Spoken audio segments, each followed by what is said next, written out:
I am saying things. Things. Speaking words. Words. Words. Well, that's a lot of words there. No, don't do that. That's like almost as bad as swearing. Well, try to avoid that when I can. Words or swearing? No, just words. That's what I figured.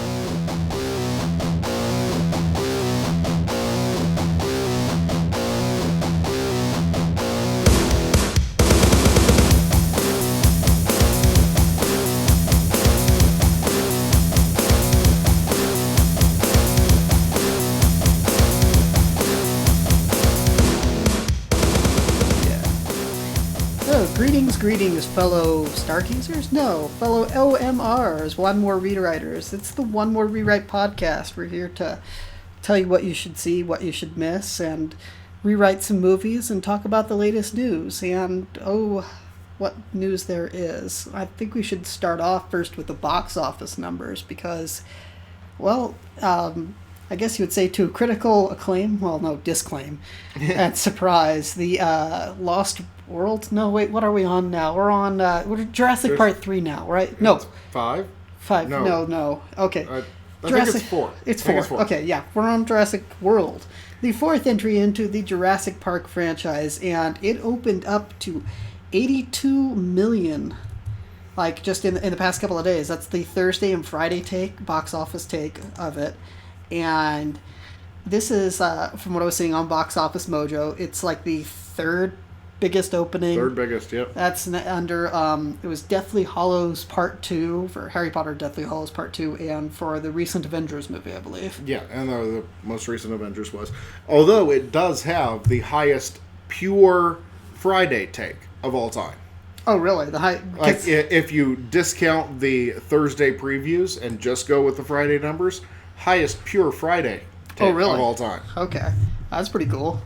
Yeah, because I'm looking at it, and they're, like, saying it's sitting at... Yeah, because it's showing, like, top single days. Harry Potter Deathly Hallows Part 2 is 91 million. Avengers was 84. This is 82. That's for top single days. So, yeah, just on... That's the day including the Thursday previews, though. Well, according to Box Office Mojo here, it's just showing Friday. That's the lineup it's given me. Okay. So we're looking at I would say that's decent. You know. Right. Yeah, it's pretty good. I mean, and definitely it's really depending on whose multiplier you're looking at. Like if you look at like Avengers 1 multiplier, you're talking about biggest movie of all time. You talk about a multiplier more like Avengers 2, which is probably more what you're looking at, then you're probably looking at sitting between Avengers 1 and Avengers 2. If you look at standard Marvel sequel, you're looking at right at 3 all time. If you go with Furious 7 numbers, which opened Easter weekend, so it got hammered by Easter. So you're looking at number 4. So worst case scenario, it's the 4th biggest movie of all time. Worst, quote unquote. And I agree with Forbes on this, is that it's got that appeal to all the age ranges. So you got a high PBF there. So I think that all the kids are going to drag I want to see the dinosaur movie, Mommy. You know, I think you've got all of that going for you. I think it's still got legs going into the weekend. I think it's probably going to top out. I think it's going to beat Furious 7 very handily and probably end up pretty close to Avengers 2. I'm not going to say it's going to beat Avengers 2's opening weekend, but it's going to be pretty close to it. You think so? I think it's going to be very close. I think it's going to go quite well into the weekend, especially considering how huge it was going into the weekend. Yeah, I'm almost wishing, even though I really wish Mad Max would have done better, I'm wishing that I would have picked this as the top summer box office blockbuster, because our folks saw it, and they both agreed. They said, it's dumb, but it's fun dumb. It's like at no point you're like really thinking like, oh, this is, this is just being stupid. It's just like, yay, I had fun. And And boy, you know, I think I've said that numerous times in the past, is that there's just a lack of fun at times in movies. Like, they take themselves too seriously, and from what I could gather, at least from what our dad was saying, it seems like there was a lot of that kind of side camera winking type of, like, I'm like, hey, wink, wink, nudge, nudge, say no more, say no more. Wink, wink. We're in the, we know we're in on the joke. We know it's funny. We know it's funny. So, and I'm totally fine with that. You know, you go to see dinosaurs and all, see them munch people and that, and you have a whole theme park full of people, and you know, you've got your standard Spielberg kids in peril type thing going on as well, which, as you mentioned before, drags in the kiddies, and that's fine.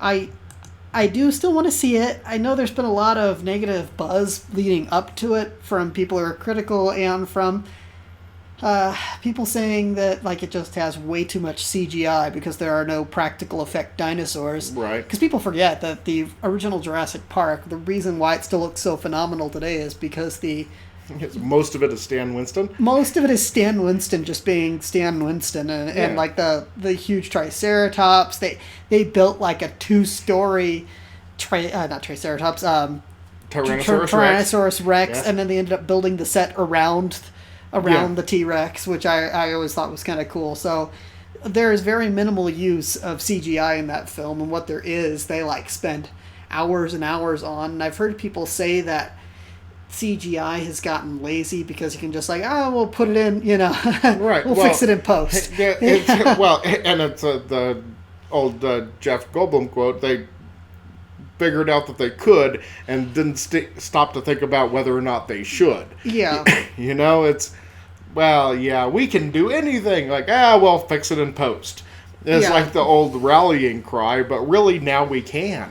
And it's just like, you don't even bother trying to figure out how you could actually do it practically on set and actually make it look real. You're just like, we'll have a guy in a green suit on there and we'll fix it in post. And it would look cool, but stop. You know. I still want to see it. That doesn't mean I don't want to see it. I do, and it does look like fun. But I think that there's definitely that element of, really, did we need to have the Raptors riding motorbikes? You know? I know. No, that was just in a parody, but gosh, does it look so close to the real thing when you it's almost exactly the same trailer. It's almost exactly the same trailer, and the one difference in the parody one is you've got the Raptors are actually on motorbikes, which just, you're like, I don't know whether to laugh or to say, like, it feels like they came that close, and we'll put them on motorbikes for the heck of it, you know? It does. It really feels like that's, like, they almost did that. Yeah. You're just like, if they could have figured out a way to make that work, they would have. Yeah, like somebody in this. Like, they're super intelligent. They figured out how to ride motorcycles. You know? And screw it, they ride motorbikes. Yeah, they ride motorcycles now. They ride motorcycles now. They ride, like, and it'd just be a throwaway line of like, I taught them how and deal with it. Kind of like, And I have no doubt that Chris Pratt could teach a Raptor how to ride a motorcycle. Yeah, and that was something else too that our folks said, is that Chris Pratt is great in the role because he's got this.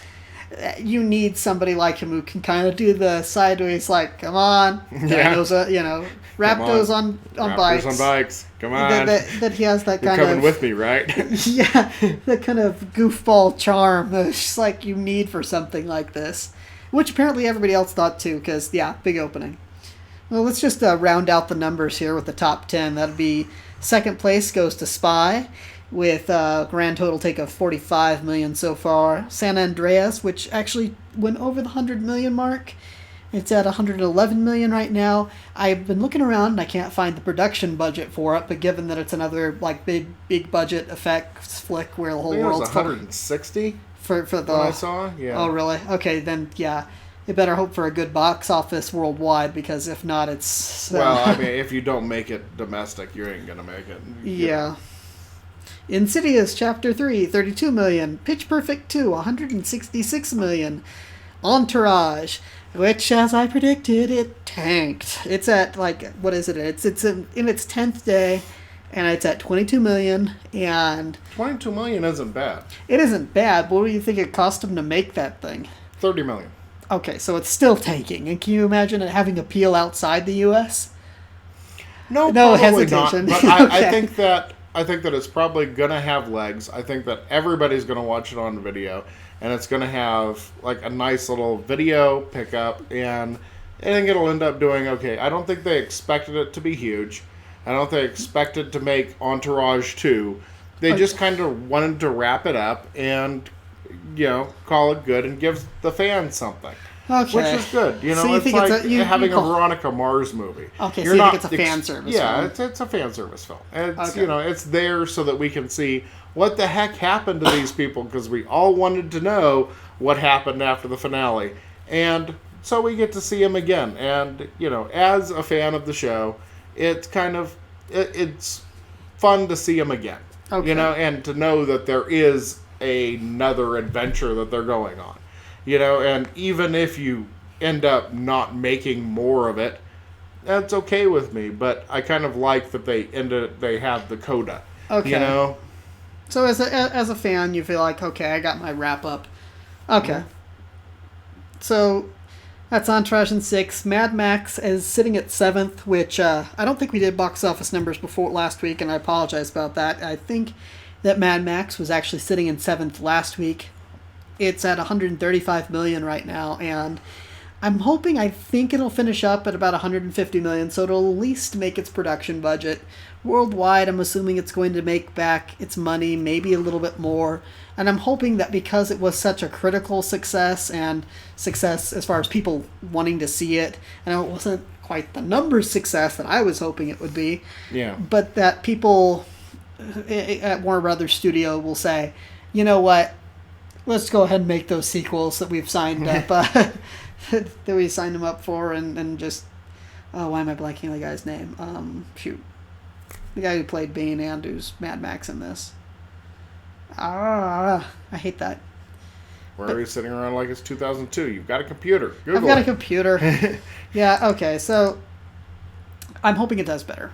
I'm hoping that it does better worldwide, and I'm hoping that it does well enough. Some more. The people want to watch some more, and the talking heads behind the money and all that are gonna want to make a sequel, because it's, even if people aren't interested or aren't thinking it's going to make huge money, there's something about, like, we turned out a movie that the critics and the people want, that they might go see it or make a sequel just because of that reason.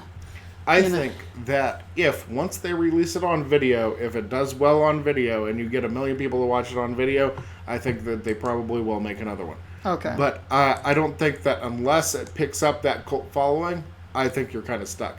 Oh, really? I don't think there's anywhere to go from there. So if it doesn't get the cult following, then if it doesn't get a cult following, it's done. Okay. Well, it's Tom Hardy, Charlize Theron. Tom Hardy, that's his name. Yeah, I'm just totally blanking on it. Did look it up. Okay, and that's in 7th. And Tomorrowland, sitting at 8th with 81 million. This is still, like, just horrible for them. I mean, well, not all, but the movies that you'd hope, or at least the studios would hope, would cross 100 million. Yeah. and probably banked on it crossing 100 million. I mean, like, Insidious has only made like 32 million so far, but nobody is expecting that to be like, oh my gosh. Yeah, no, huge numbers. No, yeah, but it did fairly well for a horror film in the middle of the summer. I got to give props where props are due. Yeah. But this is still an abysmal, like, we're going to be talking Ishtar and, Waterworld territory. Well, I don't think it's quite that bad, but it's definitely John Carpenter. It is John Carpenter bad. It's 81 million. Not John Carpenter. John. No, it's John. It's on Mars. Yeah, no, I thought it was John Carpenter. No, John Carpenter's the director. Oh yeah, John something or other. Carter. Close. John Carter. John Carpenter on Mars. I'm home.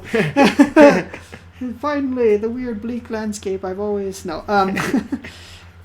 John Carter. It's John Carter, where John Carter actually, I think, made more than Tomorrowland has, but yeah, I think that it was actually a bigger success and still was considered a huge failure. Yeah, and I don't know. I don't see anything out of that. Even like I said months before it came out, no, this is a bomb. Nobody's going to see this. Yes, you did, and you correctly predicted. I thought it would at least be average, but no, it's still. What week is it in? That it just hitting 100?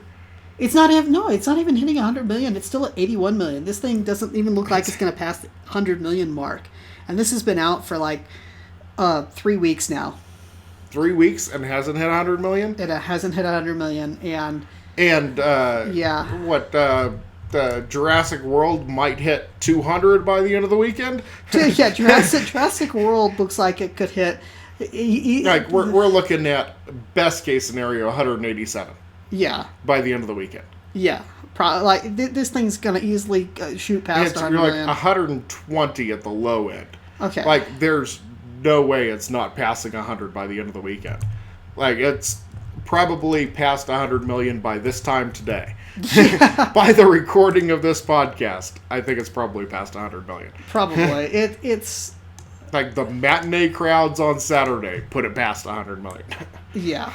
Basically, and... Yeah, and where's Tomorrowland? Not even at 100 million. But... And not even at 100 million, no. See, and that was a $150 million movie, easy. Yeah. Age of Ultron. Let's move on here. Okay. Age of Ultron is in 9th place at 442 million. I think that movie's going to wrap up somewhere in the 460, 450 mark before it both leaves the top 10 and before it's just sort of like, well, I mean, it came out at the beginning of May, so... I'd say probably about 460, yeah. Yeah, the fact that it still has a little bit of legs left, I mean, I can see that. That's probably still kind of a go-to movie for people. Yeah. Let's go out and like people who haven't seen it, or people who are like, hey, I really liked that movie, let's go see it again. Yeah. Or teenagers that want to make out in the back of the theater are like, hey, there won't be that many people in Age of Ultron. Yeah. Hey, these are considerations you make. that is true, and having worked at a theater, we... as the time went on, there were movies that you just kind of like, oh, okay, a couple of teenagers going to see Ultron. They're kind of behind the times, but oh well. Then you find them smooching in the back, and you're like, okay, yeah, whatever. That's smooching.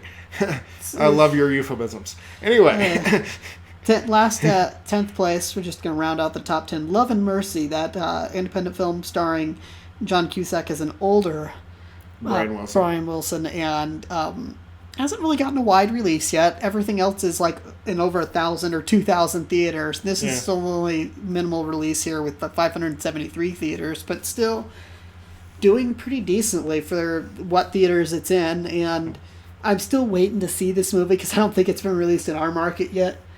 But probably not sitting here in Denver. Probably not sitting in Denver. Not the biggest market. Not the biggest market, but.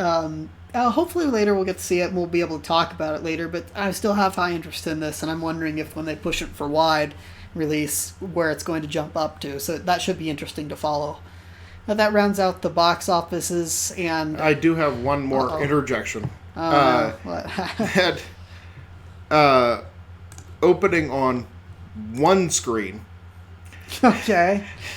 was United Passions, the FIFA-produced movie about how awesome FIFA is, made $61 last weekend. So how was the movie? No. It's only playing in New York, and I couldn't afford the ticket. But I actually kind of want to see it, just because I heard it's super awful and just blatantly, like, FIFA is awesome movie. So I do kind of want to see it a bit. Because it's like totally FIFA produced and stuff, but on one screen in New York, $61 over the weekend in its first week. That was last week it opened, so I know for the full weekend, made $61. So it's like my favorite opening of the summer. I was gonna say like one theater, but that's still like one theater, $61. That's like what? How many people? That's less than one person per show. I was going to say, that is one person and it opened in New York, which means it's $15 a ticket. Yeah. I was going to say, so that's like... Do they have matinees out there? Yeah, I guess you might have gotten a couple of people in a matinee. And, okay, so you had, what? Three people paid full price, and 3 people paid matinee price. Yeah. Wow. Yeah, that's horrible. It's almost as bad as the worst ever, which is Motherhood, that opened in New York with Uma Thurman. Horrible movie. Horrible. Like one of the worst films I've ever seen. But opened in New York and sold one ticket. Well, I'm sure ticket. I'm sure that one guy is probably sitting there going, like, wow, I don't know why I just did this. You're like, okay, how do you sell one ticket, first of all? That's like the one guy actually really wanted to see that movie? No, this is ridiculous. Like, no. Okay, so that's my favorite opening weekend of all time. But I have to say, $61 for an entire opening weekend. That's pretty darn good. That's hilarious. Before to round this out, next weekend opens up Inside Out, and I'll be curious to see if this knocks Jurassic World out of first place, because it's a Disney Pixar production, and it's that one with the meet the voices inside your head and all that. Mm-hmm. I'm kind of curious to see where it goes, whether it ends up in first or second, because I'm kind of curious to see if this will show Pixar getting its mojo back, so to speak, because the past couple of films they've released, well, not flops, just haven't been the ones that have been released to critical acclaim in the past, and they've been just kind of, well, I don't want to say mediocre, but they've been average. They've had... and this one doesn't look that great, I gotta be honest. No, it doesn't look that great. I mean, I love the actors, the voice actors. Well, they're not voice actors. They're just regular actors that happen to be doing voices. Yes. Which, yes, I know, drives us both crazy. But why can't you cast Maurice LaMarche in anything? Come on. Or let Billy West do a character. Or Peter Cullen. Or... Yeah.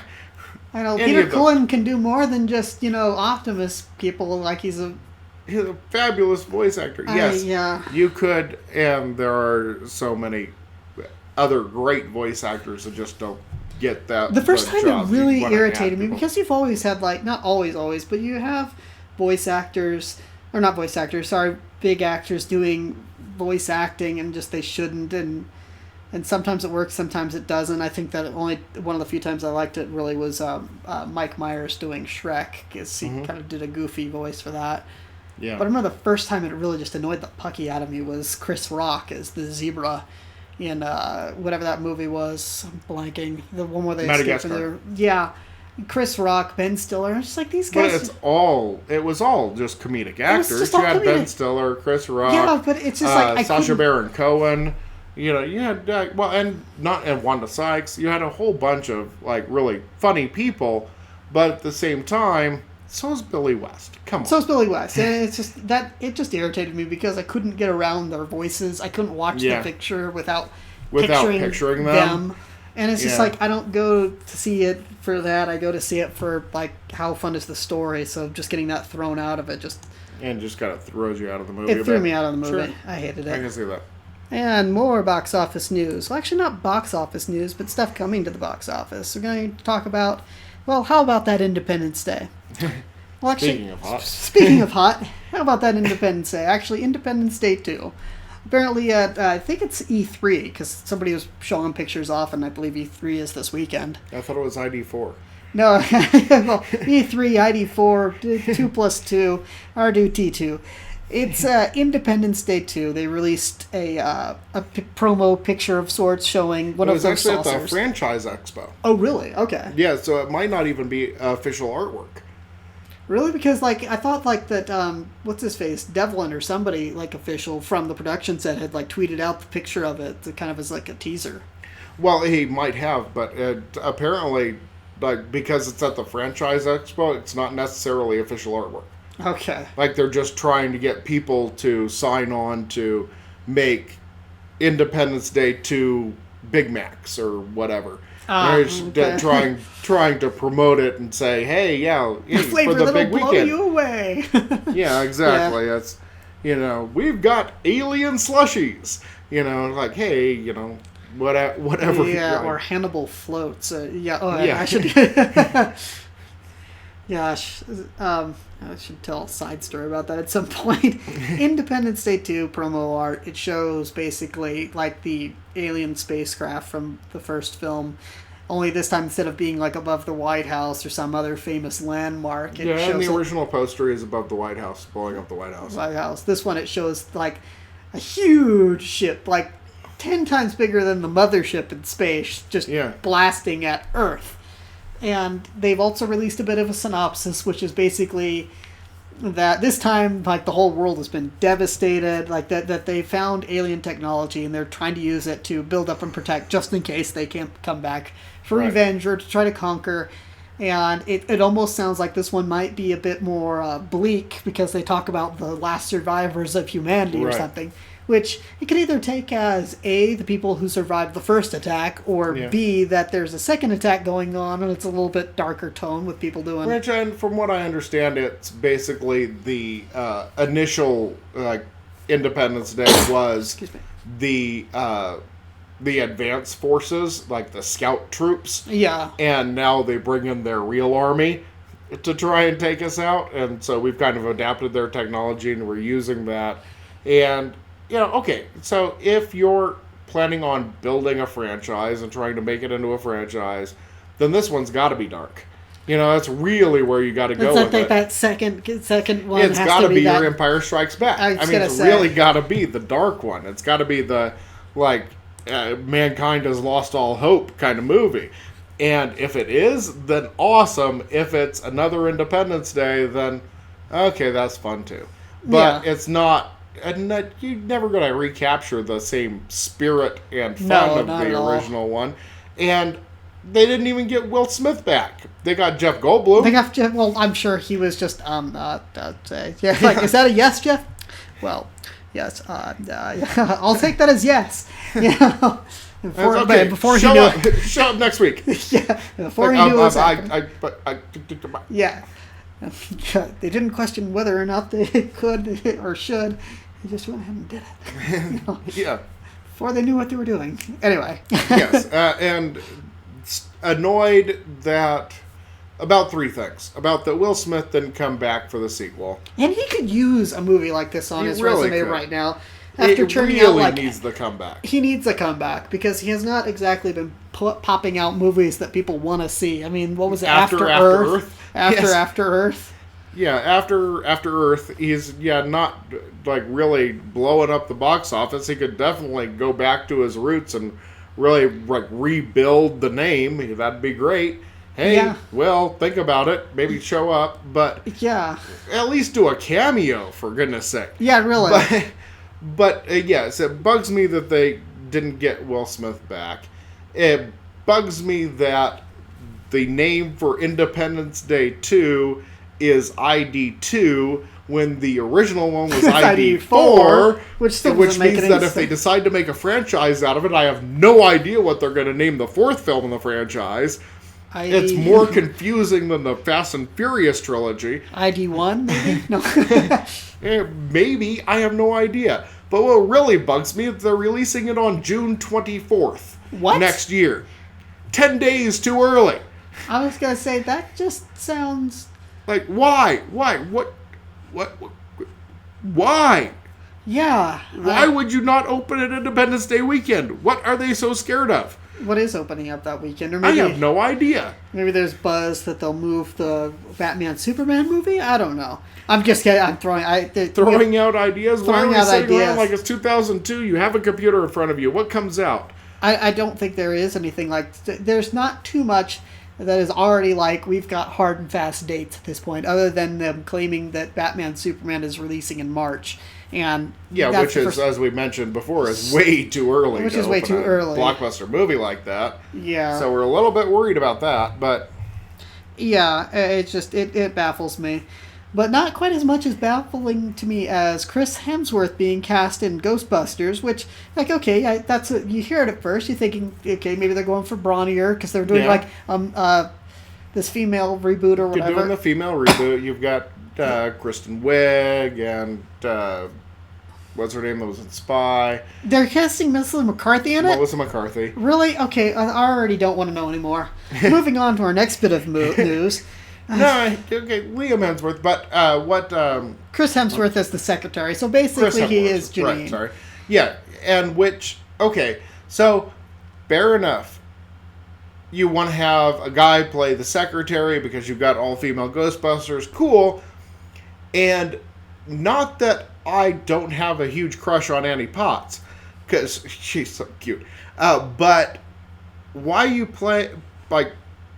casting the sexy guy as the secretary. That's what it kind of got me. He's a really good-looking guy, and it really doesn't make sense if you're looking back at the original, because Annie Potts wasn't. She was not sexy. She was not sexy, wasn't playing sexy. No, I mean, definitely always the one character in there that I had a crush on. I mean, other than Dan Aykroyd, but. But it's like, I thought that she was like the most attractive character there, but she clearly wasn't playing that. No, like that's like she's definitely playing the goofy, harsh, abrasive New York she's playing Ghostbusters. What do you want? She's playing the New Yorker, the only New Yorker in the film. The only New Yorker in New York, basically. But yeah, no, that totally baffled me about it. It's like, why is Chris Hemsworth the secretary? Did somebody think, oh, it's going to be a role reversal. This time we'll have the sexy secretary as a guy because we have a female cast. It's like, did you not watch the first film? Because in the original we had a sexy cast of Ghostbusters. It's like, Dan Aykroyd is paunchy, and I think Sigourney Weaver's character nails it with the, like, you act more like a game show host, and Egon's like a nerd. Yes. So, like, at what point did somebody think, okay, we'll have it sexy? Did it look like it was supposed to be sexy in that? Yeah, obviously Janine has the hots for Egon, but that's about it. And that's played for laughs, too. Yeah. It's like...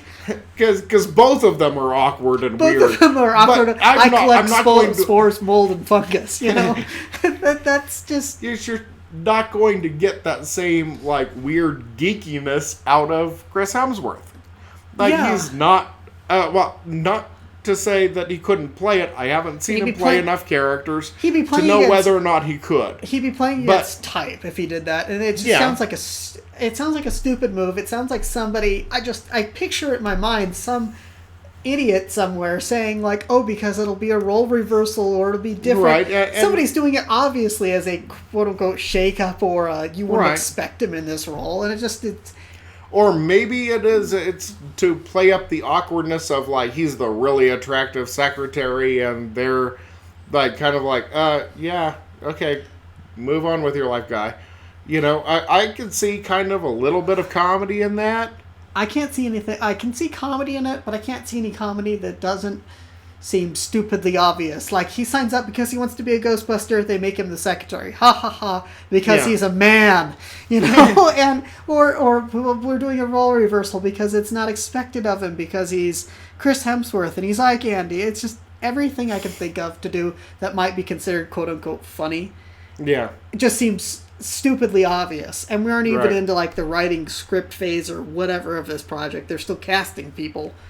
And it's just everything I can think of. I'm not saying that, like, I've got the only bead on what you can do funny with this.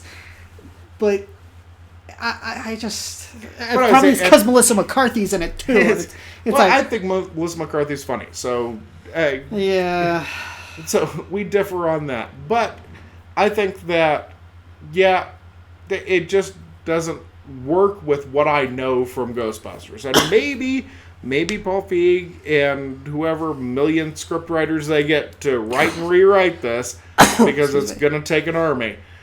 Maybe after they get Bill Goldman in to do a little punch-ups on it, maybe they'll be able to come up with something decent out of this. It just doesn't fit in with what I know of Ghostbusters, which kind of puts me off a little bit, but at the same time, slightly intrigued. I'm intrigued, and I don't mind new things for Ghostbusters. It's just that everything I can think of off the top of my head to do with Chris Hemsworth just seems like it could be full of fail. And I see where you're coming from, especially considering Paul Feig's history in the movies of like the way that he's gone with the stuff that he's done. But is it stupid? Is it obvious? Gold! Comic gold! Yeah, well, there's that. Yeah. But I think that you kind of need to weigh it and say, okay, not what I know of, but maybe we'll figure it out. I think we'll know more. We'll get probably a better beat on things of how it's going to go as we hear more casting news and as we find out more about like inside scoops of the script. But at this point, it's just still... I agree. I don't feel good about it right now, but I am withholding my hate mail until I actually see it. You know, it's I've already got mine addressed and ready to go. I just have to figure out what I'm going to say. Got to find some stamps. Yeah. I have leftover Christmas cards. Oh, there you go. No, the idea of, wow, that sounds like a really horrible idea, but maybe you'll make it work. And I've seen enough times where somebody made it work, and made it work in a way that I didn't expect. So I don't know. I'm just like, wow, that sounds like a horrible idea. What else do you have in mind? Just yes, I don't want to be a studio head here and say, no, you can't do that. That's a horrible idea. No, I'm sure somebody said, oh yeah, Chris Hemsworth is a hot property right now. He's like Thor and everything. Isn't he cool? Let's get Chris Hemsworth. Sure, sign him on. What does he want, 50 million? Yeah, we're just burning money. I don't know. I don't want to say, no, you can't cast him because he's not Annie Potts. Because, I don't want to go to that place of, you're destroying my childhood. I want to give you a fair shot. I just don't think just hearing the news, and that's all we have to go on right now, is hearing the news that he was cast as the secretary is a horrible idea. Just hearing that, I go, wow, that sounds like a bad idea. Okay, I'm going to say that... Okay, but also, so many people have said so many casting choices are horrible, and some of them turned out okay. Michael Keaton turned out great as Batman. Val Kilmer didn't turn out that great as Batman. He was a pretty good Bruce Wayne, but he wasn't that good as Batman. It's you gotta balance. I guess it could be Michael Keaton. It could be George Clooney. You have no idea. I guess I feel like all of a sudden I'm thinking this might have been one role I would have been okay with Kevin James in. Like, he could be like a bumbling secretary or something. He might have been able to riff off of Melissa McCarthy. He might have had like a whole... I could say... no, Kevin James isn't nerdy enough. You need to cast Steve Buscemi. Or Steve... Okay, there's Steve Buscemi. Yeah, that would be good too. Yeah, see? There you go. Perfect casting choice. Okay, great. Just get them on the line and tell them they need to correct their mistake. I'll give them a call as soon as the podcast is over. Okay, good. Speaking of horrible segues, how about that? Oh, wait, no, we already talked about Independence Day. But speaking of Martians, how about that? We've got a new trailer just dropped for The Martian with Matt Damon. It's hard not to see Matt Damon. Directed by Ridley Scott, who I don't know how he's going to get Mars to look dark, but I'm sure he'll figure a way. He'll figure a way. Shut out all the lights. It's dark on Mars, isn't it? Well, I guess it's farther from the sun. I'm on! I like some of Ridley Scott's stuff. It's just... he's kind of hit or miss, though, for me. He is very hit or miss. I still remember seeing Robin Hood with...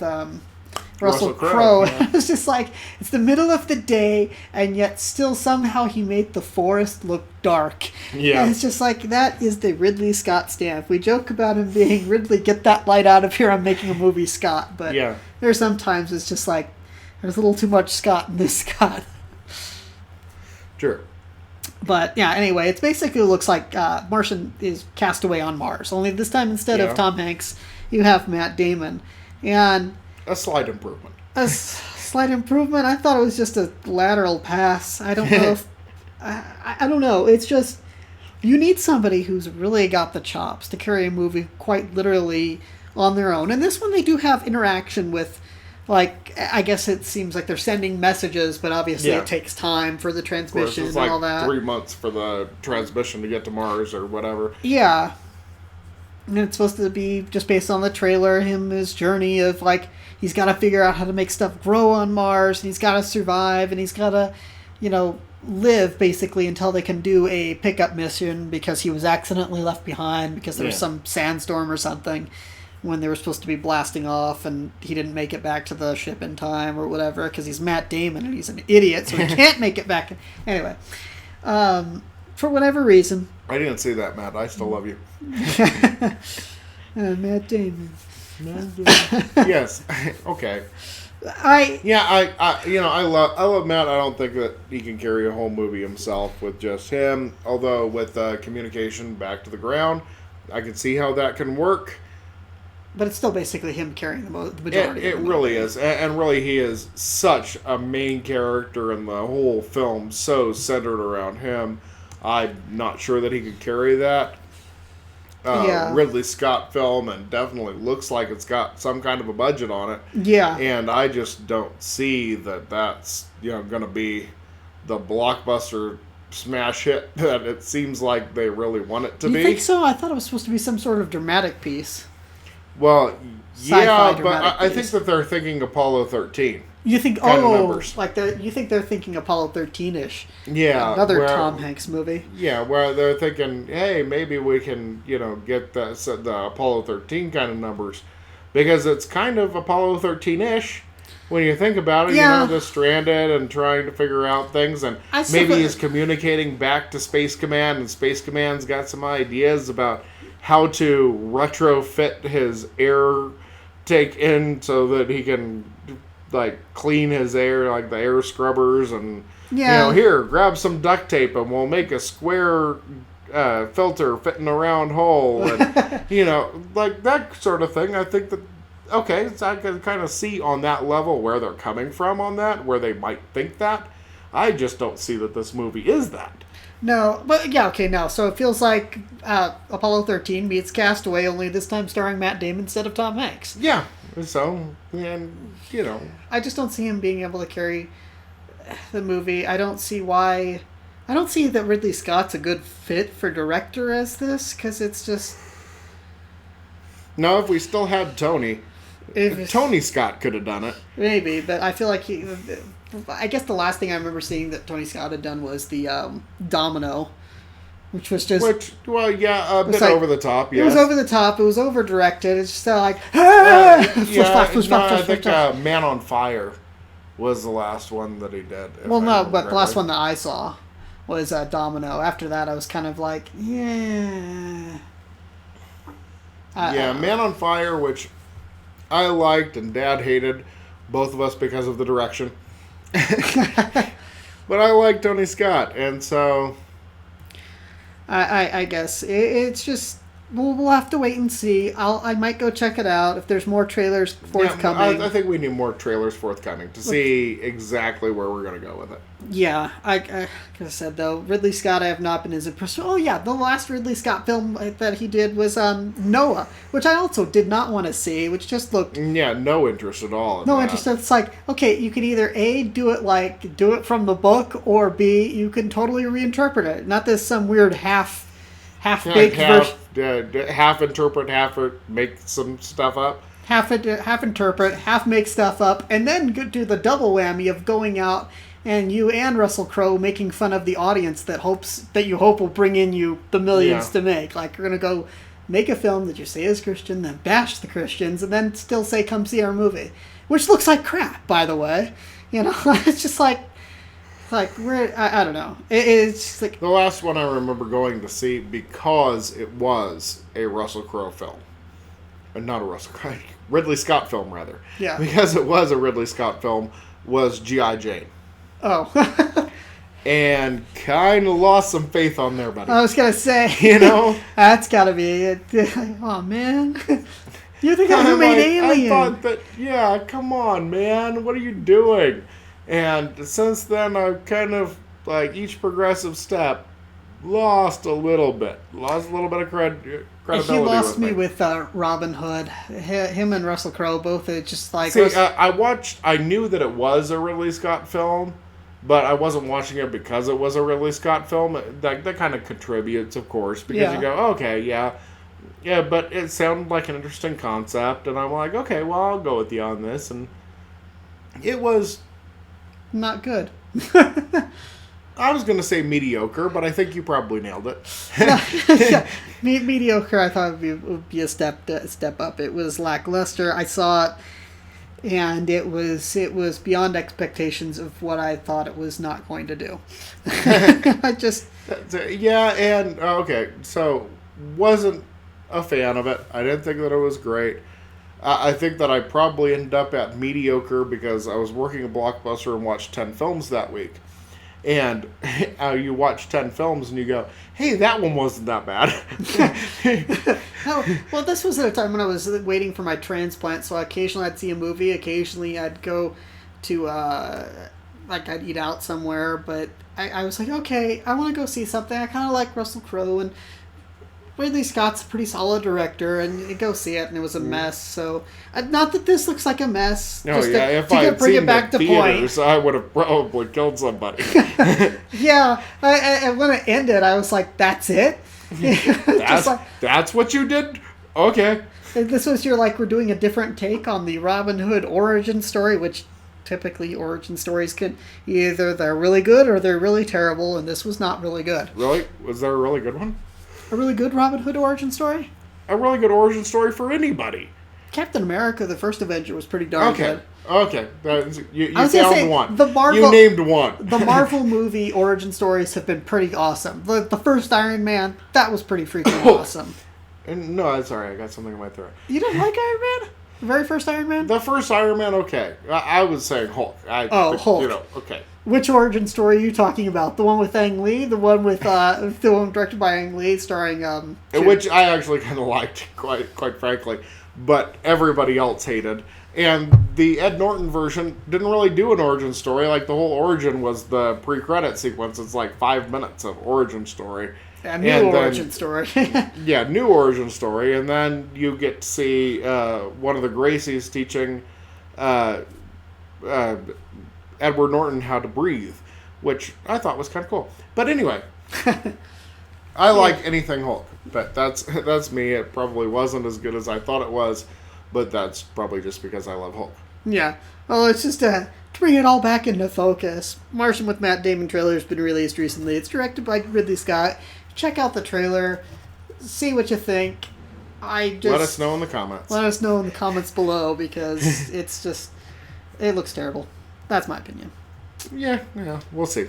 Well, this is I don't think it really follows under news, or if it is news, but it's definitely something we want to devote a bit of time to, and that'd be passing of the legendary, I would say film legend. There are very few of those left. Christopher Lee. Sir Christopher Lee? Lord Lee? Sir Christopher? It's Sir Christopher. It's Sir Christopher Lee, Sir Christopher, or Lord Lee. I was going to say, is the proper way to address a Knight of the Realm. Knight of the Realm. That's another thing you can put on his resume there. It's sad. He passed away this past week, and he, was a legend. I mean, this is a guy who was in. I think he does have the Guinness World Record for most films that he was in. Yeah, I'm sure. Yeah, no, I can. I've actually was gonna say, I'm pretty sure I read that this past week too. Guinness World Record for most movies. He did all the Hammer horror films. He did all those Hammer horror films. He was Dracula most famously, but he also did The Mummy. He also played Sherlock Holmes, like one time in a movie. Yeah. He played Sherlock Holmes' brother in one movie. He was a Bond villain, Scaramanga. Yep. In Man with the Golden Gun. Some people are like, oh, he was Count Dooku. Yeah, he was Count Dooku in the kind of lame prequels for Star Wars, but he was also Saruman, which was pretty awesome, and actually the only cast member to have actually met J.R.R. Tolkien. Yeah. And apparently a neat little side story he told was that he actually really had wanted to be Gandalf, and he actually had Tolkien's blessing to play him if he'd ever had the opportunity, but being that he had such a famous past for doing villains, he was cast as Saruman, but he did great at that. He did. He was excellent there. He was excellent. As he always was. Was. Yeah, all of the films. And truly. Gremlins 2 also. I just actually was watching that the other day too. I've got diseases. You'd like that? It's just he's playing like a self-parody, but he's so awesome just in that. Even when he was doing kind of a riff on himself, it never. No, you say parody, but it never descended to that. It's not parody. It never got that far. I mean, because you see, Robert De Niro often does parody of himself. Yeah. Are you talking to me? He does a lot, but Christopher Lee never really went that far with it. It was kind of like, I'm Christopher Lee. What's up? Yeah. It's like it wasn't it wasn't just, him doing, it was him doing just a slightly exaggerated version of what he always does, which is just be awesome in the movie and, like, give you, like, those great lines, Yeah. Like, just really, hard to accept that you might not get to see him in something again, Yeah, he was actually signed up to do something else, too, in the future, like as a voice actor for something. A lot of voice acting, too. One of the first voice acting films I remember, but not the first film that I ever saw him in. The first voice acting role I had seen him in was, not seen, quote unquote, was The Last Unicorn. He was the bad guy in that. It was the King Haggard or something like that, I believe. But yeah, no, the first movie I saw him in, again, the villain, of course, was a movie, it's a Swedish import movie called Mio and the Land of Faraway. It's some kid, orphan or whatever, and a very young Christian Bale, too, actually, as the friend of the star of the show. Yeah, it's weird seeing it. It's like, oh yeah, that's Christian Bale. Anyway, some kid goes to a magical land, and there's an evil knight who steals kids, rips out their heart so that they are too depressed to leave, and he enslaves them, and the ones that refuse to be his slaves, he turns into birds. And yeah, I just remember seeing that, thinking, like, wow, this guy's scary, but that was when I was a kid, and just, you see him in other things, too. I know we used to joke that Roddy McDowell was in everything, but Christopher Lee was in everything. He literally was in everything. He was in everything, and he was SAS agent, like British Secret Service, British Special Op. He was like doing secret things against the Nazis that apparently are still classified, which is just kind of like, wow, okay. And you just hear that, and that's weighty. And one of my favorite film clips, actually, or behind the scenes thing, if you look it up online, there's a little exchange that Peter Jackson tells of where, like, okay, spoiler alert, just in case you haven't seen the movie or read the book. 1, 2, 3. In the book, at the end, towards the end, Saruman dies by Wormtongue's hand. He basically stabs him in the back. And there's this great behind-the-scenes footage of where Peter Jackson is saying, like, he had this planned out and whatever, and he gets stabbed, and he tells Christopher Lee to, like, and apparently Christopher Lee tells him that's not the sound a man makes when you stab him in the back. Yeah. And he went and proceeded to explain to him exactly the kind of sound a man makes when you stab him in the back. And he's like, basically, and then they cut to Christopher Lee. It's like, yes, I do recall telling him that. In the most, like, serious, straightforward way. It's like, actually, what happens when you stab a man in the back? It's like, he can't scream like that. It's just more of a, because you see you've stabbed him there, and the lungs can't inflate, and he's explaining to you exactly why. You're like, wow, okay, he knows what he's talking about. And cut again to Peter Jackson, and he's like, so I let him play it how he wants. It's like, okay, you're the expert in this getting stabbed in the back thing, so they're knowing what it sounds like. You're just like, wow, okay, what a life. Yeah. Like, no, that's not how it sounds when you murder a man. Okay, Chris. I think I'll defer to you on this one. I'll defer to you, the ex-secret agent for British. Yeah, and that's just awesome. He also recorded a heavy metal Christmas album. It's just like, who else can say they lived such a full life? I mean, he was 93, and it still feels like such a huge loss. Like, he's not going to be anything anymore. But he was like, he was acting up to the last minute, and that's what he wanted to do. He didn't want to be this phenomenal actor. From what I remember seeing, he liked being a character actor, and he wanted to be like, every scene that he had to be some kind of weight and moment in it that would be remembered. Which, kudos to him, because that is what it was. Succeeded in that. And it's very much succeeded in that. But I think his passing also kind of just, again, underscores the fact that you're running out of real, I don't know, grade A material legend type people in Hollywood. Well, and we're kind of getting to that time where the people that, like, we are grew legends up with, and like, are legends that we know as being like the people that are just like such phenomenal actors and really just holding it down for everybody else. and unfortunately, I'm kind of getting to the point where they're passing away. They're passing because, well, they're 93. You know? I was going to say, they're 93, and that is a very full life, but you're still half expecting them to live to, like, infinity. I don't know, or 100 or something. I can't believe that they're gone, and you go, he was 93. He was 93. But still. It was kind of, you had to see it coming soon. Apparently he had been in decent health up until this past year. He just had gotten sick, and unfortunately, when you get that old, and if you manage to reach that old, it doesn't take too much for you to pass. But he will be missed. You see, and it's hard because you don't see somebody saying in 20 years, the legendary George Clooney or the legendary Clooney, maybe. I can't see it. Or the legendary Tom Hanks. Nobody's going to say legendary Tom Hanks. I don't think you have people who would enter quote-unquote legendary status because they don't have, the breadth and depth. I mean, this guy has his own, separate Wikipedia article. I remember looking up just because I wanted to see some basic facts about his life, and there's an entire separate article for him on all the movies and things that he's in. And it's for a list of films, click here. And I was like, wow, really? Okay. Because that's what I was looking for. And then, boom! Yeah.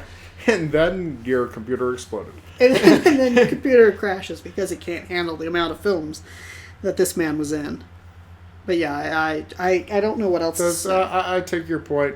It's hard to see the legendary Channing Tatum being listed, but legendary lordly, yes, I can definitely see, because just so prolific and so amazing, and all of the shows I've seen him in anyway. Mel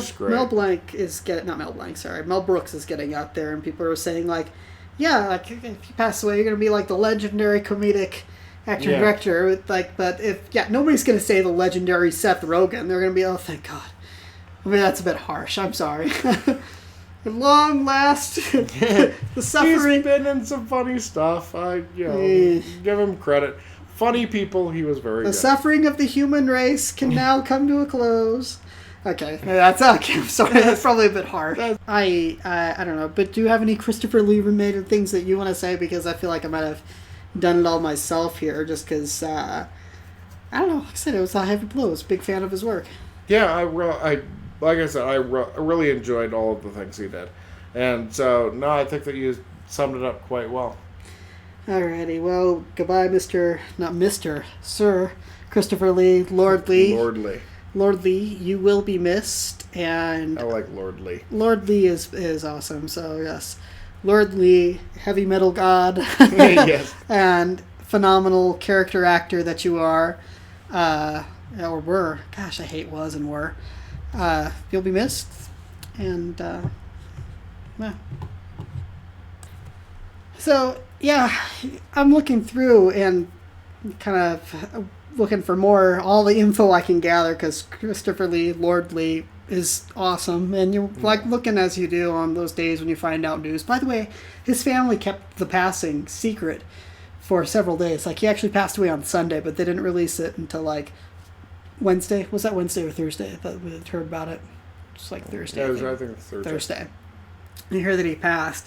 So you're looking at all these tribute tweets and following along, seeing what people have to say and all these facts did you know about his life. And then you see Dusty Rhodes pop up in the Twitter feed. I'm like, why is Dusty Rhodes trending? And you're like, what in the world's wrong with this date? Dusty Rhodes passed too?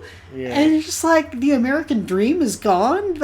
I mean, okay, so yeah, I know that's kind of wrestling, but wrestlers have to be great actors and have great presence as well. But it's a wrestling legend. Well, I mean, I don't want to say legend too, whatever. But legend, actually, okay, legend is actually a good way of putting it in this case, because he was a wrestling legend. He was a wrestling icon.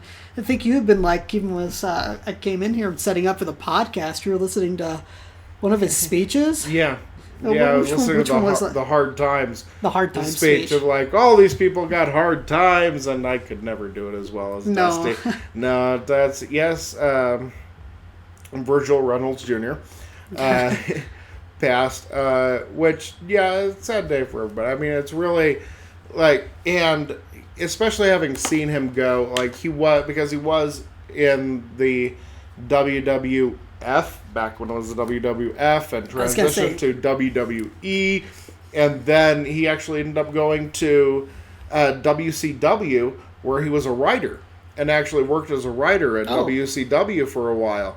And ended up, actually, I think it was just before they ended up, Vince McMahon ended up buying out the WCW.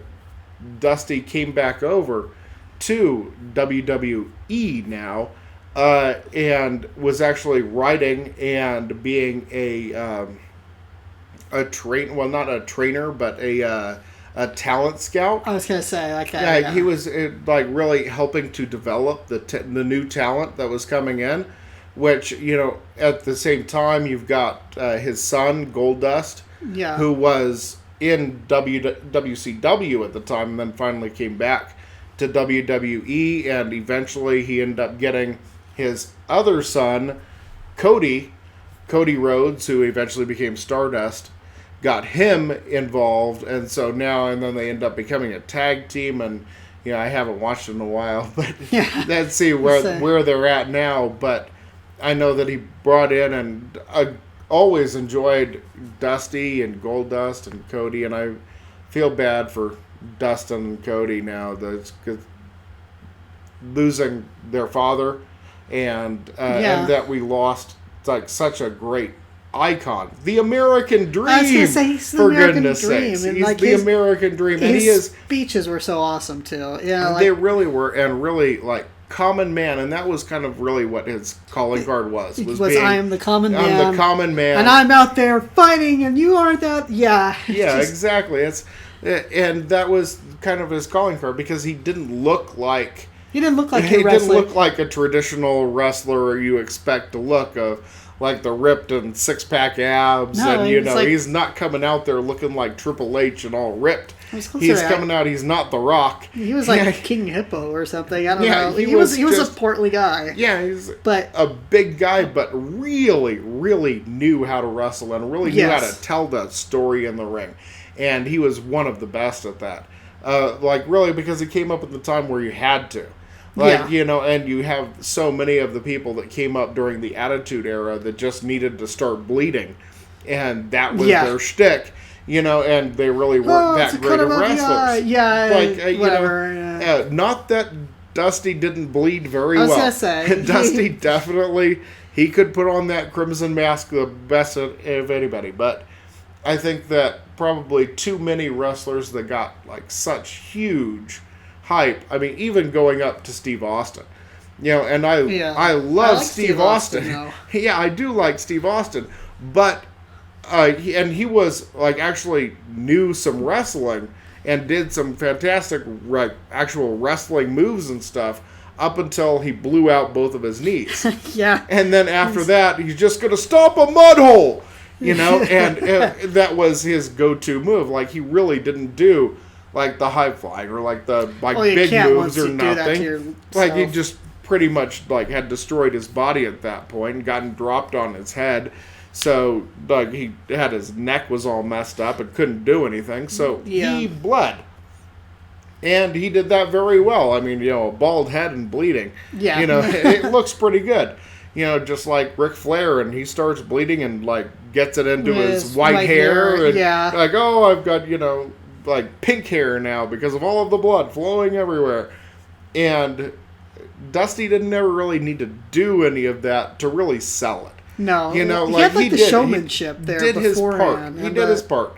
He definitely got enough color to do his part in that area. But at the same time, he actually built an entertaining match, and he could definitely build an entertaining match without all of that. Which so many of the wrestlers that I see, and like I tune in every now and then to WWE, and I just go, yeah, but I'm not really getting that same sense that I got that same storyline feel that you got from the classic 80s, 90s wrestlers. Even if you discount like any of the segments between shows, between the fights or anything like that, even if you just tune in for this is the part where I'm watching is the part where the two wrestlers are in the ring. Yeah. And that's mostly what I want to see. But you've got to tell me that back and forth drama of like, yes, I'm getting beaten down. Oh, I come back. Oh, I'm getting beaten down again. You've got to, and really, Dusty was one of the best at that. He really could tell that, like, getting beaten down and coming back story in the ring. I was going to say that, and it really invokes to me, like, the same kind of, well, not the same kind, but that quality, I would say, of, like, the promo and showmanship, although Macho Man Savage was the king of that. Man, yes. I still think that he had that same kind of quality where you're like, I want to, you wanted to watch the matches because that's like the meat and potatoes of it, but you also are willing to sit there and listen to the speeches that he gave because he had that kind of presence, because he was able to sell it, because you're like sitting there going, this guy doesn't have the six-pack abs and the muscle body, but by golly, can he sell it and stand up there and say, some really great promos. Yeah, really, and some of the best, like really sold it, really great, and it's sad that we're not going to have it. It's sad that we don't get to hear those promos again, but well, happy trails, Dusty Rhodes. Alrighty, time for Thank God for Video. That time we'll recommend that you pick up something for streaming, for Betamax, for Laserdisc, VHS, DVD, Blu-ray, CNN, or... Okay, well, maybe not quite that. Just going to go off on all the acronyms. Well, keeping with our theme, not theme, but keeping with the... I love Christopher Lee's work kind of stuff. I was debating whether to say go watch Gremlins 2 or, go watch Gremlins 2. Or watch Man with the Golden Gun or something like that. But I actually decided to go back to the Hammer of horror films because I've heard them talked up and I hadn't seen any of them actually. Really? Yeah, I was just like, this is a shame. I should have gone and seen them. It was always something I meant to do. So I went and I got for streaming on Amazon because it wasn't on Netflix. And I was like, I want to watch something Christopher Lee related, and we're always recommending stuff for people to see. I want to do something myself here. I've seen videos online from the guys at Cinemassacre who do angry video game nerd videos and whatnot. The guy has a real love for horror films, and he loves the old Hammer horror films and has always talked up most of them, except as they got later on for the Dracula they were a little ones. Cheesy starting out. They were cheesy starting out, but he talked about how the Christopher Lee Dracula movies started off pretty solid. Like the first 2 or 3 were good. Yeah. But past that point, as an interesting bit of trivia, apparently like the script writing got terrible as they go on, as they do with sequels. And it got so bad that Christopher Lee actually did not want to do the movies, like past the third or fourth one. But he was guilted into doing it because the writer wanted him. Hammer wanted him so much for the films that he basically said, if you don't do this, then people aren't going to have jobs because they're relying on this movie to make jobs. And he acquiesced and he did it, but he refused to speak any of the dialogue because he thought it was so awful. Oh, wow. So if you watch apparently the later Hammer films with him, there's 1 or 2 of them in the middle set where he doesn't say anything. He just does a lot of and but he doesn't actually have any spoken dialogue. It's just him growling at the screen. Which I thought, oh, wow. Not only one, I mean, the guy was in a lot of cheesy B-horror movies, but he liked doing those, but the dialogue was so awful he didn't want to do it. But he was such a stand-up guy that he was willing to do it just because he felt if I don't do it, these people aren't going to have work. Because they're relying so much on Christopher Lee as Dracula. Right. So, getting back to the roots of that, I got the very first one, which was Horror of Dracula.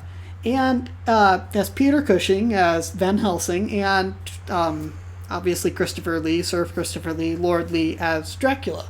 Mm-hmm. And it has a lot of the kind of elements you would expect from a Bela Lugosi film, or at least the first one, where he's kind of this debonair seeming aristocrat and whatnot.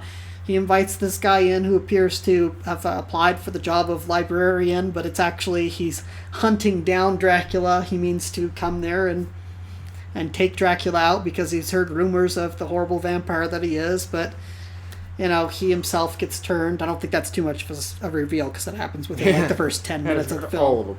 that happens, and you can see it coming. But It's great because then you cut to Peter Cushing's character, who's Van Helsing, who comes looking after this guy who's apparently his protege, and because he wants to like find out what the heck happened to him, what his final fate was, and also he's hunting down Dracula. Now, part of what sells it is not just Peter Cushing, not just Christopher Lee as Dracula, does a fantastic job, and I'll get to that in a second, but Peter Cushing actually makes, even though he's like older, he sells the Van Helsing character with quite a bit of weight. All right. This movie's only like an hour and 22 minutes long, that's including the credits.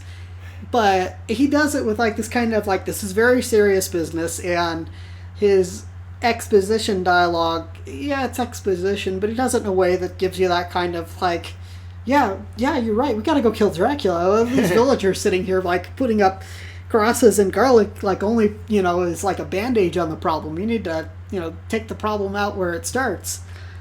And having seen, even though I like Hugh Jackman, the Van Helsing movie by Stephen Sommers was not that good. He was just terrible. He was Wolverine Van Helsing basically. Peter Cushing is Van Helsing. You get the idea that he's this guy, but he's got the knowledge, he's got the weight of experience. And what else can I say other than Christopher Lee was Dracula? I mean, as much as Bela Lugosi was Dracula, Christopher Lee also did a great turn as the Count, and he doesn't have that overselling of a blah or whatever. Yeah. He still plays it as he's a British guy basically, and I don't think there's any hiding that deep sonorous voice of his and behind some kind of accent. Even though the man did speak several languages, he still was, basically speaking it with his normal English accent. But he was great. If you haven't seen it, I would recommend picking it up. It's on streaming on Amazon, even though it's not on Netflix, and you probably can find it for cheap, along with some of the other vampire Dracula Hammer horror films, which, again, they're really well done. They're better at creating atmosphere than a lot of the newer films. And it's got a little bit of cheesiness. This isn't like over-the-top blood and guts, but at least I care about what happens to the characters and that they're either dying or in danger of dying, or that they've got to be clever on their feet. Not that they're like, oh, look, over there, it's a Bible, I'll use that against him. But just like, Van Helsing already had the silver on him or the stakes on him. He was smart enough. He didn't go into this just la-di-da. And the fact that they got Peter Cushing and Christopher Lee to play like the main characters. They play really well off of each other too, which is another great thing. Is that they have good on-screen chemistry. They're kind of that like, I would say that almost Holmes versus Moriarty kind of like, I know who you are, you know who I am. Of course, Dracula still got the bloodlust going on there, but it still has that kind of air of well-matched villain and hero, good versus evil, your basic good versus evil plot, but that sort of, I don't want to say mutual respect, but sort of mutual knowledge of that the either or represents one side of the token. You don't have like some idiot misfits in a cabin versus the ultimate evil, and somehow they escape the ultimate evil. Right. But as you so often have. As so often have. It's like, how do these idiots survive? We're talking the Prince of Darkness himself was after him, and somehow they bumbled their way out of it or tricked him. Or, like the evil blood-sucking vampire accidentally... Satan is prone to tricks. Yeah, but, like, it's not supposed to be that he's, like, falls for the stupid crap himself. Okay, I'll close my eyes. No running away now. Gonna damn your souls for eternity. And then they sneak out and live. It feels like that. At least that's the way it seems in modern ones. But if you want to see a good horror, and horror done right with nice presence, go pick up Horror of Dracula, starring Sir Christopher Lee, thank you very much, and Peter Cushing. Well, we're through time. If you haven't seen it, I would also recommend it for you, Lunchbox. I definitely... It's $6. That's what you would have paid for a rental back in the day. Which back in the day would be like 2-3 years ago for the record, for a blockbuster. Back in the day was not that long ago. So what do you got for us this week for Thank God for Video? So, Thank God for Video this week, in honor of Jurassic World debuting to such a huge opening. Okay. I am going with the film that made Steven Spielberg hire his director for it, Colin Trevorrow. Okay. Which, if you haven't seen it, you should definitely see. 2012, Colin Trevorrow did a film called Safety Not Guaranteed. Okay. Which is based on loosely, basically got its premise from a 1997 ad in Backwoods Home Magazine. Okay. It was a classified ad, and the classified ad read, "Wanted somebody to go back in time with me. This is not a joke. You'll get paid after we get back. Must bring your own weapons. Safety not guaranteed. I have only done this once before." Okay, then. It was later revealed to be a joke ad that was inserted by one of the editors. They just, I guess, didn't get enough ads that week, and so they decided to put it in there, but it ended up becoming viral. Everybody was talking about it when it came out. And so so they decided to make a movie about it. Okay. And like, okay, so... Well, that's kind of cool, because I never knew that it was, like, based on... I mean, I heard the ad before. I didn't know it was because ad space was lacking. But go ahead, sorry. But he had to end up... So they make a movie about this newspaper editor sees the ad and says, "Holy cow, this guy's crazy. Let's go talk to him." Yeah. And so he goes to try to interview him, and basically the guy says, "Well, shove off. You're not taking this seriously. Go have a nice day." And so he ends up getting his lovely assistant to go talk to him, and she pretends to be somebody who is interested in taking up this ad offer. Okay. And so they end up talking, and basically, and she reveals to him that she wants to go back to when her mom died. Her mom had died in a car accident or something, wants to go back and prevent that. And he wants to go back because the girl that he was in love with in high school, somebody ran a car into her house and killed her. And he wants to go back and prevent that from happening. Okay. And so he's trying to, get back there, and he's working, and he says that there's government agents following him, and he's trying to avoid them and trying to reveal to her slowly how this whole thing is going to work while he's building, working on his time machine. And I don't want to give away too many, plot points with it, but the idea is he's trying to get back, and by about 20 minutes before the end, I figured out, okay, there's only two ways you can end this. Yeah. Right? Like you do. I've seen thousands of movies. Yeah. And you go, okay, well, there's only one of two ways that this is going to end. I'm pretty sure this is the way this one's going. And so you're watching the movie, but you've basically figured out, okay, this is what the ending's going to be. Okay, got it. It didn't do it. Didn't do either one of the two endings that I was expecting. Yeah, that's good. Went a totally different way with it, and still left everything perfect. It is just great ending that I didn't see coming, and totally works. It totally fit. It wasn't that cheat ending of you're okay, well, he's going to turn out to be crazy and they're going to haul him away, it's going to turn out to be, some big twist and everything was real.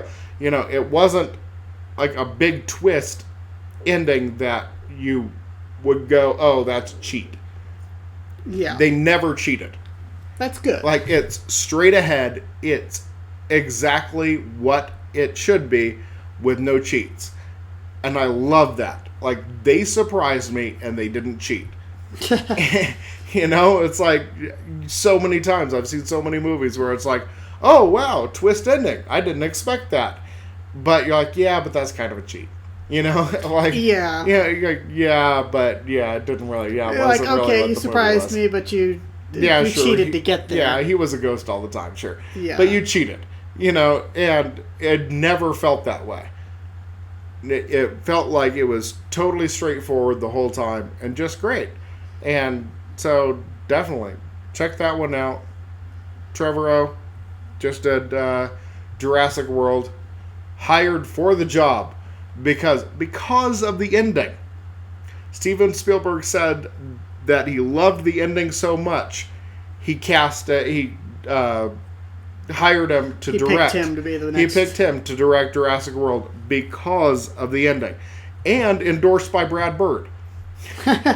Okay, so because of the ending of that movie, because it is so perfect, because it all worked so well. He said, "Nope, that's great." I want him to do it. So, okay. if you want to see just a really great, it's available to rent or buy if you do the on demand on the Comcast. I'm not sure about the Amazon. I'm sure it's available there. Or you can buy DVDs, buy Blu-rays. It's available there. I know at least it's available on DVD because we had it at Blockbuster, because that's how I saw it the first time. Okay. So, yeah, definitely. Check it out. It's great. Yeah. Okay, sometimes they're good and need a little tweak. Sometimes they're awful and need an overhaul from top to bottom.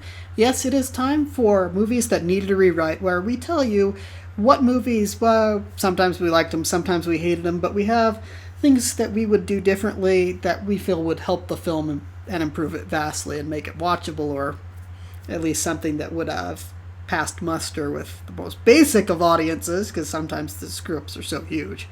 What do you got for us this week, Lunchbox? So this week actually is a movie that I watched last night. Okay. And figured out exactly what was wrong with it. Okay. And he said with great humility. Yes. And then I read some backstory on it and went, well, okay, so maybe I didn't realize what was going on. Maybe I was, had too much to drink that day. Maybe I'm not sure exactly what it is. Read all of the stuff on it, the reviews and things, and I'm like, okay, well, I need to rewatch it again. So I watched it again this morning, and I totally changed my mind. So I watched Kingsman. Okay. Which actually is darn close to being a Thank God for Video. I mean, it's really good. It's a lot of fun. It's enjoyable. It kind of goofs on the whole, like, James Bond and, like, Flynn, kind of like the whole genre. Yeah. And has many references, a lot of things in there, like references to other movies and references to itself even. It's, it's really a lot of fun to watch. And initially I was annoyed with Samuel Jackson's character because I wanted him to be full Samuel Jackson in there. I'm like, oh, he's going to be like a little, I want him to be more menacing. Which he would have been if he would have like done Samuel Jackson voice and been totally Samuel Jackson. I want him to be, his character from Pulp Fiction. Yeah. I want him to like just be giving everybody attitude. I'm sick of these Monday to Friday snakes on this plane. I want him to just like be going off like that. Which he would have been definitely way more menacing, which is what annoyed me in the first place. But then I read about it and I'm like, and he was totally. Instead of that, he was doing Russell Crowe. Not Russell Crowe. He was doing Russell Simmons. Rather. Okay, I was going to say, that's kind of weird. He just sat there and brooded the entire film. It was weird. No, he was doing Russell Simmons. Okay. Like, he's got the hat cocked to the side and got a little bit of a lisp. Okay. And I'm like, I could not get around it. Like, the first time I watched it, I'm like, wow, he's being Russell Simmons. Why is he being Russell Simmons? And it's like watching somebody that's, like, doing a Bill Clinton impression the whole movie. You're like... why? Yeah, you're very menacing, but why are you talking like that? Seriously? Stop it. And that's a horrible Bill Clinton. I can't do impressions. That's fine. but it's like, but if you watched a movie where the villain was doing that and doing, Bill Clinton impression the whole movie, you'd be like, what are you doing? Like it would be that jarring where it's just like, okay, the film's good, but every time you talk, I suddenly find myself wanting to know why you just, what's going on, why? Yeah, no, I got you. It made me very aware of his character, like that he was playing a character, and that's what annoyed me initially. But then I read about it, and apparently Samuel L. Jackson initially had a lisp growing up, which he finally overcame. Okay. And so he was just doing his natural lisp that he always had, and for some reason they decided to dress him like Russell Simmons. And so Okay. It was like purely coincidental. And so I rewatched it this morning, and upon rewatching it, I went, oh, okay, so that wasn't the problem with the film. What the problem with the film was is that, okay, so they're the Kingsmen, right? Okay. And they're the Secret Service hired to try and prevent Samuel L. Jackson from trying to save the Earth. Okay. He wants to save the Earth by killing all the people. I was going to say, is it wiping out the world? Yeah, he wants to wipe out the world's population, which, would save the Earth, and I'm kind of behind him on that. But so he's trying to destroy the Earth, and, our heroes are here to save us. But they need to get a new guy. One of the Kingsmen on the Force gets killed off at the beginning of the movie, and then so they need to replace him. So they bring in a whole new group of recruits to try and get in there. And so they bring in the new group of recruits, and they have a few team building exercises in order to get them ready. And that's why it doesn't work. Because they're not a team. Each one of them goes in individually. It's like 007. Yeah. He goes in and he solves the problem. Right? Kills off the bad guy, whatever. Stops the missile from getting launched. It's a solo effort. But all of the exercises are team building exercises. Like never leave a man behind. Yeah. And you're like, okay, well, okay. And then at the end of the movie, you get your big climax, and you get basically 3 different team building exercises, but you don't get anything about like their actual training or anything. So he goes in all alone because he's the one selected, and all of a sudden he's this awesome fighter. And I don't remember seeing you learn how to be an awesome fighter when you were doing trust falls. Yeah. No, that has nothing to do with the training that just preceded it. You don't have any of those moments of, wow, you're a natural at flying through the air like you're on wires. There is one throwaway line about how the guy left the Marines halfway through training. That is the closest we get to anybody knowing that he might be able to fight off 5,000 troops attacking him with machine guns. Which he does to great effect. I won't discount that. I think that it was definitely a lot of fun. But if you think about it for 2 seconds, you go, wait, when did he learn to fight? Is it kind of akin to of course, the videotape was a clever forgery. Exactly. It's like that. Except that's like so much more obvious. You just gotta wait, when did he learn how to do that? I don't remember that in any of his training. All it was about him, loving his dog. Really? Yeah. They missed, a big section of, him learning how to do things. That said, I'm glad that Mark Hamill showed up in the movie. Okay. Well, for me this week, for movies that needed to rewrite, I'm going to go ahead and... I could do both of these, actually, as an action-packed double fest, but I'm actually just going to stick with the second one. It would be G.I. Joe Retaliation, which was better, I think, than the first one. It had 100% less Marlon Wayans, which always improves a movie, in my opinion. But... he can be funny. That part in Dungeons and Dragons where he dies, I was laughing so hard. I was he's gone. His best role. His best role. He's dead. Yay. Anyway, G.I. Joe Retaliation. Okay, this is going to be very heavy spoilers if you have not seen the movie. So I'll count to 1, leave the room, 2, and 3. You've been fairly warned. Okay, right off the bat, I hate Channing Tatum's name. It sounds so annoying. It's got a tinny sound. Tin, tin, tin. That's an old Monty Python guy. Sorry. But that aside, him and The Rock have great chemistry in this right off the bat. They this great rapport. They seem like it's going to be like this, okay, it's going to be a G.I. Joe, but kind of a buddy movie type G.I. Joe. I can deal with that. That seems awesome. And they're featured together on the trailers and the posters and such. You think it's going to be that. And then, like, 20 minutes in, the movie takes this weird shuck, jive, however you want to say it, because basically, in the previous movie sets up how Zartan has taken over the presidency. He's got, the actual president's being held hostage, but nobody knows about it.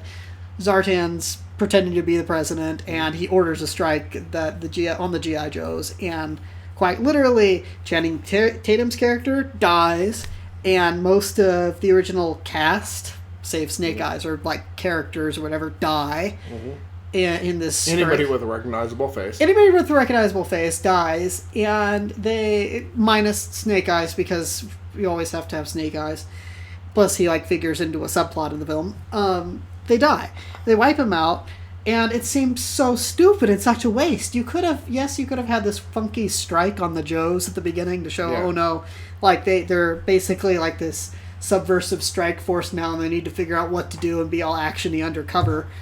But you didn't need to wipe out the familiar names. I mean, this is it's not quite as devastating as it was as a kid to watch the Transformers cartoon and how they wipe out all the old ones that from there, minus Bumblebee, because you always have to have Bumblebee. Oh, gotta have Bumblebee. But yeah, it's not quite as devastating as that, because we already had 2 seasons of all the robots and everything. So they killed Optimus Prime. They killed Optimus Prime. Still tear-jerking moment, even though he comes back. You later. Already said spoilers. So. Yeah, so I already said spoilers, so it doesn't matter. But yeah, that's still a tear-jerking moment for the cartoon. Is. More so than this, but it still seems pointless. It's why kill off all the recognizable not cast members, but character names? Yeah. Oh no, all these characters are dead. The ones that you know and love from the first film, they're gone. Well, and then, there's still the possibility of Marlon Wayans comes back, because they didn't have his character around when that happened, so too bad for you. No, we killed off the character that had great chemistry with The Rock, and all the other side characters, minus Snake Eyes. And it just felt stupid. It felt like a stupid way to start off. Okay, that said, we progress in the movie. There's some good action in there. I kind of like the subplot of having not subplot, it's the main plot. I like the main plot of the president is actually Zartan, who's taken over for Cobra. I like that Cobra Commander's in there with the actual Cobra Commander mask. Yep. I like that they found a clever way to bring back Shadow Storm, because he apparently had died off in the last one, but just like that kind of Joker character, just always comes back. You can't kill him off. There's some things I like going on in it, and some solid action with The Rock, and The Rock also has a nice kind of side story thing going on too. He has his own subplot. That said, there's just a lot of dumb things. They have, like I said, they kill off Channing Tatum's character at the beginning, thus ruining a great chance for chemistry and a different take on a Joe movie with a kind of buddy aspect. They have Shadow Storm become a good guy for some reason, and he was tricked by Zartan when he was a kid into thinking that Snake Eyes was his mortal enemy, which is stupid, because if you're a fan of the cartoon, or even a fan of consistent writing, having them be mortal enemies feels like a better setup for an action movie than he was a good guy now because he was tricked by another bad guy. It's it sounds like such a cheap way of just making it so you could have him be on the good guy's side. It seems like a cheap way of doing it, like a real cop out. I'm a good guy now because I was a popular character. Yeah, which I don't get in some of these films either, why they feel the need to kill off characters that are the recognizable ones. They did kill off a bad guy character that they brought in just for the film, which I'm fine with that, especially if you want to make him a big bad, but I don't understand bringing in, Zartan. They killed off Zartan at the end of it, which I thought was a mistake too. It's why are you killing off the big names that people are going to recognize, the people who have the nostalgia for the film, or even for, cartoons that have come out recently? Why are you killing off main character material? Why are you killing off possible go-tos for your future sequels? This makes no sense to me. And I never get that with films like this, why they do this kind of Maybe they just knew that there wasn't ever going to be another one. They should have tried writing it better. That's the whole point of this rewrite segment, too, is they could have... It's like they had, a good thing going with Channing Tatum and The Rock, and they killed that. They had a possible good thing going with, future villainy characters, and they literally killed that, too. It's just, every avenue that they had for good possibilities, they killed off, quite literally, in the film.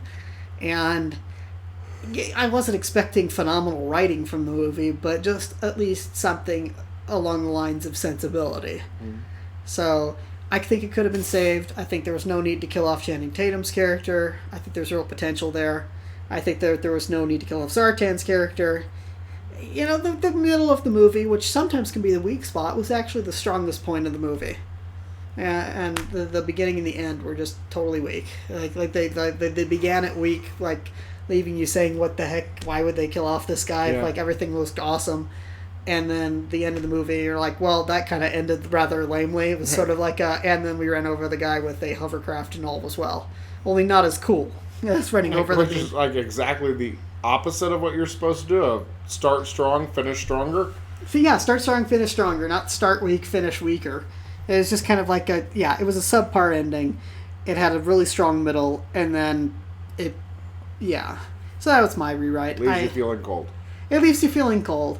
And it's hard because the rest of the movie, like the middle part of the movie, had that kind of fun quality. It was really nice seeing Cobra Commander actually look like Cobra Commander and not have it feel like a cheesy, weird mask, but like that looks cool. That looks kick butt. That looks like Cobra Commander. Yeah. Which I remember the first film ended with him like, I'm Cobra Commander now, but I'm not wearing the mask you would expect. It's this weird translucent thing.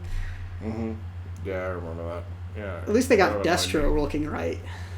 Yeah, that was another thing, too. It's like, we're going to leave Destro imprisoned for the future sequel that'll never happen.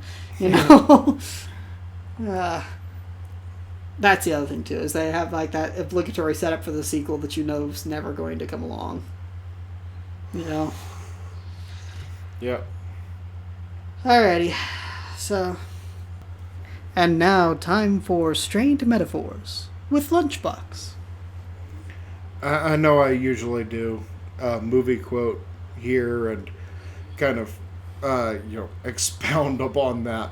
But in honor of Dusty Rhodes passing, I want to quote my favorite quote from Dusty. When he was going up against Ric Flair, he cut a promo, and he said, and I quote, "The man of the hour, the man with the power. I am the hit maker, the record breaker. I got style and grace, I got a pretty face. I'll make your back crack, your liver quiver. If you ain't into this match, you're at the wrong address. Superstar, when the other wrestlers are smiling and joking, the dream will be, woo, cooking and smoking."